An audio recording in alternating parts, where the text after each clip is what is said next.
বহু প্রতিকূলতার মধ্যেও গত সপ্তাহে খানিকটা ঘুরে দাঁড়িয়েছে ঢাকার পুঁজিবাজার। 21 খাতের কোম্পানির মধ্যে দাম বেড়েছে 16 ক্যাটাগরির কোম্পানির শেয়ারের দাম। যদিও সপ্তাহ জুড়ে দাম বৃদ্ধির তালিকায় আধিপত্য দেখা গেছে জেড ক্যাটাগরির কোম্পানির। এ সময় দৈনিক লেনদেন আটকে ছিল 300 কোটি টাকার ঘরে। 374 কোটি 37 লাখ টাকা দৈনিক লেনদেনে প্রথম কার্যদিবস পার করার পর 313 কোটি 66 লাখ টাকার গত সপ্তাহে লেনদেন শেষ করেছে ঢাকার পুঁজিবাজার। মন্দের ভালো আগের সপ্তাহের মতো একদিনও লেনদেন নামেনি 200 কোটি টাকার ঘরে। শেষ দিনে 18.5% বেশি প্রধান সূচক কমলেও পুরো সপ্তাহের যোগফলে ডিএসইএক্সে যোগ হয়েছে 15.17 পয়েন্ট।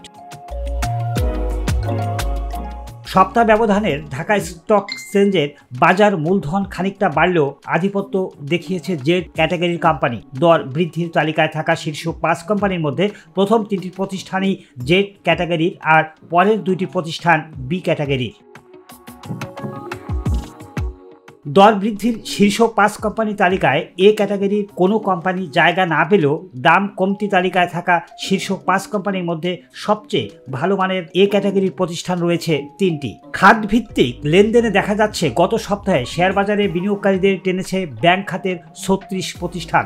আগের সপ্তাহের তুলনায় দৈনিক গড় লেনদেন 78% বেশি বেড়ে ঠেকেছে প্রায় 65 কোটি টাকায়।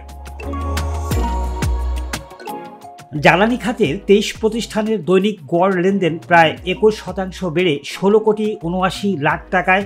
সবচেয়ে বেশি বেড়েছে তালিকাভুক্ত 6 ট্যানারির দৈনিক গড় লেনদেন। সপ্তাহ ব্যবধানে 135% বেশি বেড়েছে ঠেকেছে 4 কোটি 71 লাখ টাকায়। জ্বালানি খাতের 23 প্রতিষ্ঠানের দৈনিক গড় লেনদেন প্রায় 21% বেড়ে 16 কোটি 79 লাখ টাকায়। সবচেয়ে বেশি বেড়েছে তালিকাভুক্ত 6 ট্যানারির দৈনিক গড় লেনদেন। সপ্তাহ ব্যবধানে 135% বেশি বেড়েছে ঠেকেছে 4 কোটি 71 লাখ টাকায়। সপ্তাহ ব্যবধানে দৈনিক গড় লেনদেন কমেছে সিমেন্ট, প্রকৌশল, পাট, ফার্মা, কেমিক্যাল সহ 5 ক্যাটাগরির প্রতিষ্ঠান। নিউজ ডেস্ক, ভোরের পাতা।